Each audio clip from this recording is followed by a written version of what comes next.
प्रशासनाकडून परभणी येथील दलित वस्तीमध्ये कोम्बिंग ऑपरेशनच्या नावाखाली सुरू असलेला अत्याचार तात्काळ थांबवा, अन्यथा रस्त्यावर उतरू, आंबेडकरी संघटनांनी दिला शासनाला इशारा। जय भारत जय संविधान। मी प्रवीण कुमार काकडे व आपण बघत आहात लोकप्रश्न न्यूज महाराष्ट्र। धन्यवाद। आपलं नाव? मी दीपक निकाळजे। आज विभागीय आयुक्तांना आपण भेटलात, निवेदन दिले, काय विषय? आज आम्ही सर्वपक्षीय आंबेडकर चळवळीचे सर्व पक्ष मिळून आज माननीय विभागीय आयुक्त यांना निवेदन दिलेलं आहे। काल जी काही घटना परभणी या ठिकाणी घडलेली होती व त्या घटनेचा निषेध म्हणून काल परभणी बंद पुकारण्यात आला होता आंबेडकरवाद्यांच्या वतीने आणि त्या बंदला हिंसक वळण लागले।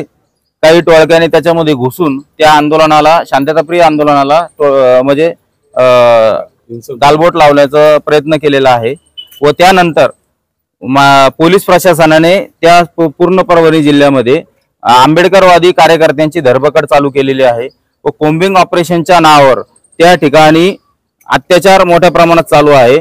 दलित वस्त्या त्या ठिकाणी टार्गेट करत आहेत। दलित वस्त्यामध्ये घुसून आंबेडकरी कार्यकर्त्याची, महिलांची धरपकड त्या ठिकाणी चालू केलेली आहे।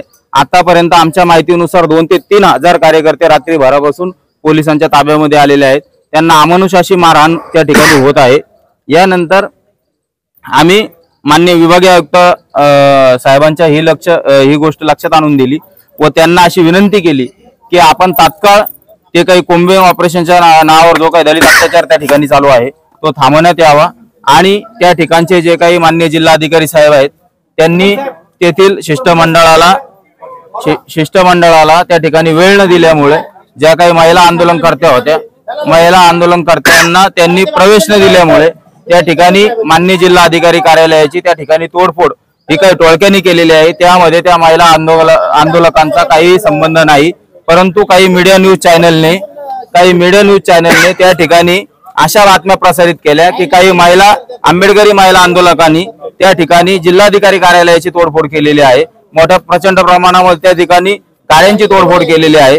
तर महिला आंदोलकांचे काही फुटेज एबीपी माझा या न्यूज चॅनलने चुकीच्या पद्धतीने दाखवल्यामुळे त्या ठिकाणी आंबेडकर चळवळीची छबी ही खराब होण्याचं काम त्या ठिकाणी काही न्यूज चॅनलने केलेलं आहे। त्या ठिकाणी तिथले ते आयजी आहेत उमप म्हणून, तर त्यांनी त्या ठिकाणी लाठीचारचा आदेश दिल्यामुळे त्या ठिकाणी प्रचंड प्रमाणामध्ये त्या ठिकाणी हिंसाचार झालेला आहे।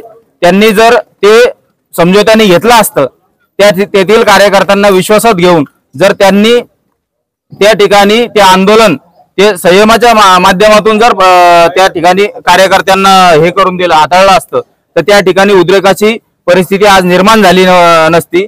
आमची ही आम्ही 5 मागण्या त्यामध्ये केलेल्या आहेत। तर त्यामध्ये जे काही जिल्हाधिकारी आहेत, जिल्हाधिकारी गावडे व आयजी शहाजी उमप यांचे सीडीआर रिपोर्ट तपासण्यात यावेत व त्याच्यानुसार यांनी कोणाच्या सांगण्यावर हा लाठीचारचा आदेश त्या ठिकाणी दिलेला आहे। कोम्बिंग ऑपरेशनच्या नावाखाली आज काही दलित अत्याचार त्या ठिकाणी चालू आहे। दलित वस्त्यामध्ये लोकांना काढून, महिलांना काढून, मुलांना काढून जो काही अत्याचार त्या ठिकाणी आमच्या आंबेडकरी कार्यकर्त्यांवर केला जात आहे। 2 ते 3 हजार लोक त्या ठिकाणी अटक करण्यात आलेले आहेत। ते कोणाच्या आदेशाने केलेले आहेत? कारण की अद्यापपर्यंत ही सरकार स्थापन होऊन बरेच दिवस झालेले आहेत। या राज्याला गृहमंत्री भेटलेला नाहीये, परंतु या लाठीचारचे आदेश या कोणत्या मंत्र्यांनी यांना दिले? मुख्यमंत्र्यांनी दिलेत का? तर हे त्यांनी स्पष्ट करावं व त्यांनी त्यांचे सीडीआर रिपोर्ट वगैरे तपासून या कटामध्ये त्यांचाही सहभाग किती आहे, या न्यूज चॅनलवाल्यांचाही सहभाग किती आहे हे स्पष्ट करावे। त्यासाठी त्यांनी चौकशी समिती नेमावी अशी आमची मुख्य मागणी या ठिकाणी आहे।